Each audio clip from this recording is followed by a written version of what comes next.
Looks like we're getting some pilot flame failures, so I'm gonna run through this pilot assembly. See me do this a million times, but this is the part of the job, so we'll check it out and let you know.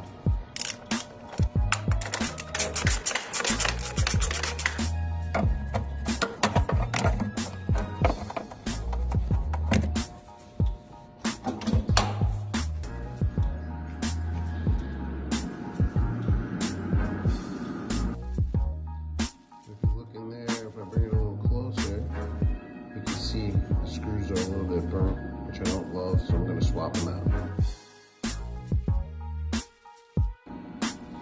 2 new shiny nuts. Set up nice, 2 new screws.